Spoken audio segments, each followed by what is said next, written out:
tout le monde! Donc aujourd'hui, on se retrouve pour une nouvelle vidéo et c'est une autre vidéo qui a pour attrait le sujet de la maternité, mais cette vidéo, t'as pas besoin d'être maman pour vouloir l'écouter, même au contraire. Je trouve que c'est une vidéo qui est très bien pour ceux qui ont justement jamais encore vécu l'accouchement.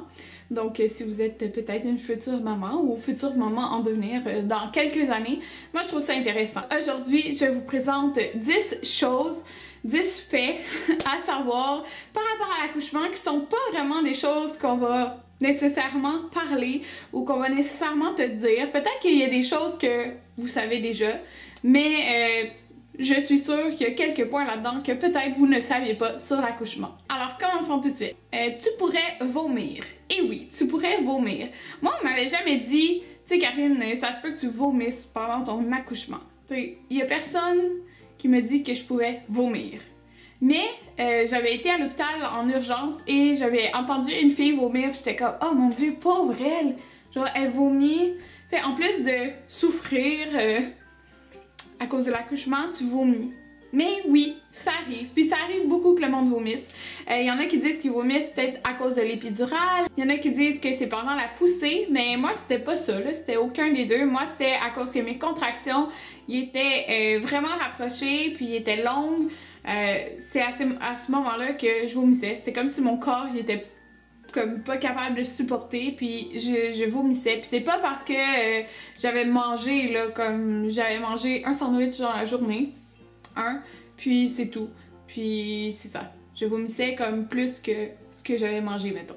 Alors oui, tu pourrais vomir le jour de ton accouchement. Même si tu es pudique et que t'arrives à l'hôpital puis t'es comme, t'es un peu gênée, tu veux pas trop te montrer, crois-moi, après le temps que t'auras passé à l'hôpital, après avoir accouché, tu vas t'en foutre. Je sais pas quel autre mot dire à part que tu vas t'en foutre que tout le monde te voit tout nu.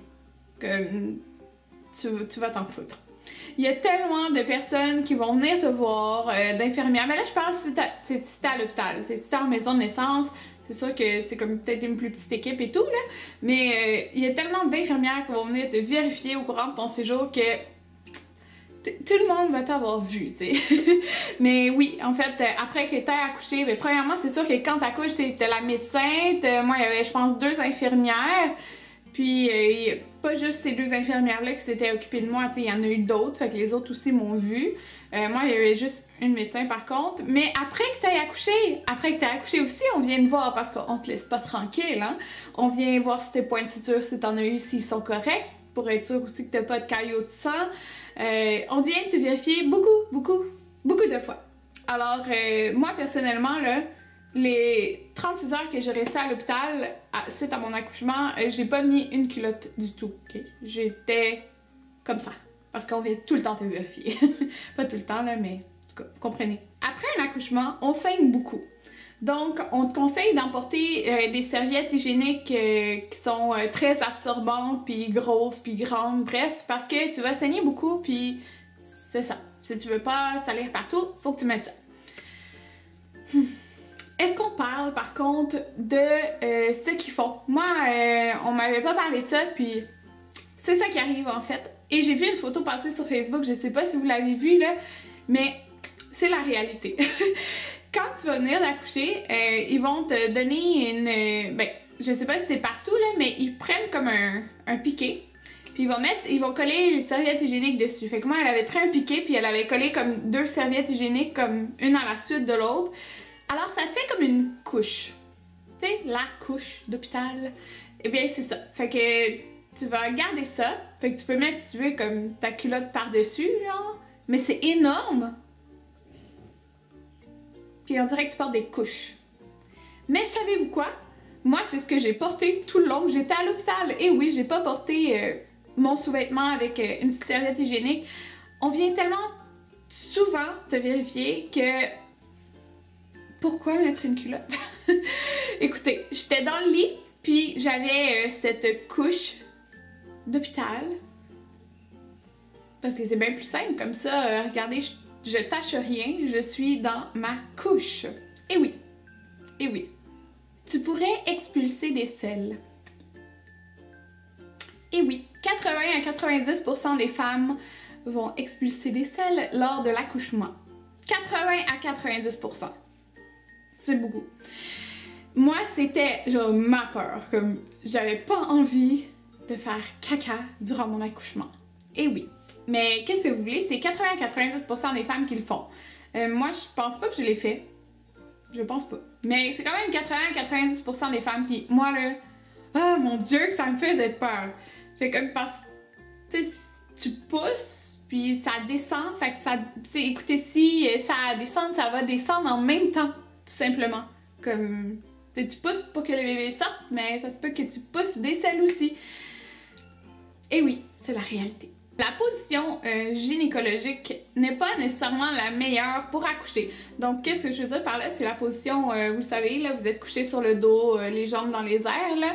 La position classique d'accouchement, c'est pas nécessairement la meilleure pour accoucher. Même si c'est celle-là que, sans le penser, on va se mettre normalement. Mais, il y a vraiment plein d'autres façons. Il y en a qui accouchent à quatre pattes sur les genoux, il y en a qui accouchent debout. Il y a vraiment plein de façons d'accoucher. En maison de naissance, tu peux accoucher dans une piscine, dans un bain. Il y a vraiment plein de choses.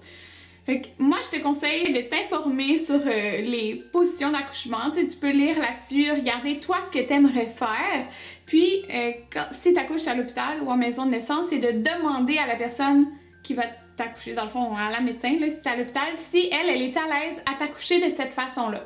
Parce que toi, tu peux bien dire, moi, j'aimerais ça accoucher debout, mais ça veut pas dire que la médecin, elle est à l'aise à t'accoucher debout. Donc, c'est vraiment juste de t'informer si tu pourrais faire ça de cette façon-là. Puis c'est sûr qu'il faut prendre en compte que si tu veux absolument l'épidurale ou si tu vas avoir l'épidurale, eh bien, tu devrais pas trop sentir tes jambes. Fait que tu pourras pas accoucher de certaines positions. Hein? Il n'y a pas grand choix dans ce cas-là. Tu peux perdre tes os même si tu n'es pas dilaté. Donc en fait, moi ça me fait rire un petit peu là, parce que quand je dis perdre tes os, il y a des personnes qui n'ont pas accouché. Des fois, ils pensent que os c'est le mot os, donc perdre tes os, mais c'est pas ça. Comme le frère Anthony, je sais qu'il pensait ça, là, que eau, c'était perdre tes os. Mais non, c'est réellement de l'eau. Donc tu peux perdre tes os. Il y en a qui perdent leurs os à l'hôpital, il y en a qui font crever leurs os à l'hôpital, comme mon ami qui a accouché ce matin. Mais moi, j'ai perdu mes os. Puis en fait, quand tu vas pour accoucher, dans le fond, il faut que tu sois dilatée à 10, donc comme ouverte à 10, puis tu commences à 0. Fait qu'il y en a qui disent que quand t'es pas dilatée, ben tu peux pas perdre tes os, mais en fait, oui. Moi, je n'étais pas du tout dilatée et j'ai perdu mes os pareil, à 39 semaines et 2 jours. Donc t'es pas obligé d'être dilatée, là. Comme j'étais pas dilatée, j'étais comme, oh mon Dieu, je vais me rendre à 41 semaines et 6 jours. Mais non. Du jour au lendemain, j'ai perdu les os. Ton chum va se sentir impuissant. Donc, ton chum, ton mari, peu importe, c'est sûr qu'il va se sentir impuissant. Il peut comme pas vraiment rien faire. Puis ce point-là, c'est Anthony qui me l'a dit quand je préparais ma vidéo. Il est comme, faut que tu leur dises que le chum va se sentir impuissant. Mais oui, parce qu'ils peuvent pas vraiment rien faire. Alors, tu sais, si tu veux le faire participer, demande-lui de tenir les mains. Moi, quand j'avais mes contractions vraiment rapprochées, j'étais debout puis je me pendais à lui. Tu peux le demander de participer de cette façon-là. Lui, il va sentir peut-être qu'il t'aide un petit peu de cette façon parce qu'il n'y a pas vraiment d'autre chose qu'il peut faire pour t'aider. Tu peux le demander aussi de participer à l'accouchement. Moi, quand je faisais la poussée, mais la médecin lui a dit de tenir ma jambe. Fait que lui, il tenait ma jambe pendant que moi, je poussais. Fait qu'il va se sentir qu'il est quand même avec toi. Puis bien sûr, c'est sûr qu'il peut couper le cordon. Là.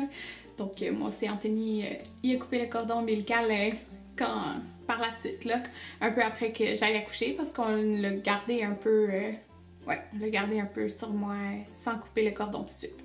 Si tu prends l'épidurale, comme je disais tantôt, tu vas comme pas sentir tes jambes, donc il se pourrait très fortement que tu aies besoin d'une chaise roulante après d'avoir accouché. Donc il y en a qui pensent pas vraiment à ça, mais oui, en fait, tout dépendant de comment l'épidurale, si elle dure tout le temps que tu accouches et tout, là, et ça se peut qu'après tu sentes pas tes jambes et qu'on doit te transporter en chaise roulante.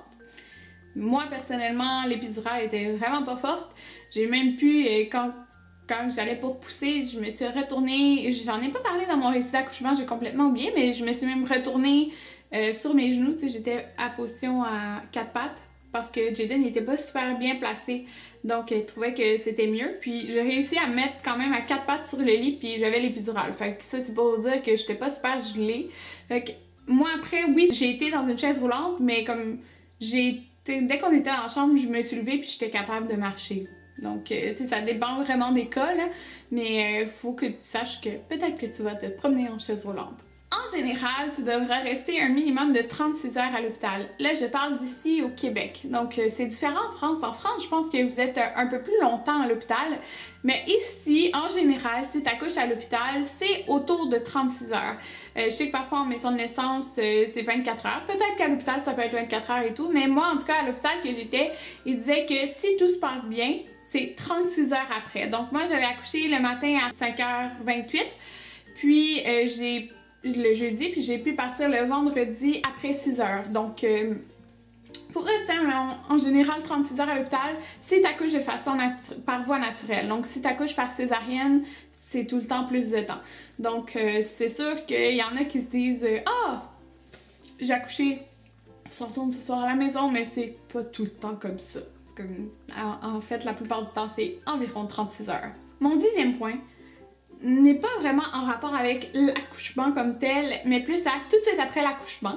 Donc, en fait, c'est les selles de bébé. Donc, les premières selles de bébé, c'est du méconium. Donc, c'est une substance collante, très collante et foncée. Ça ressemble comme à du goudron.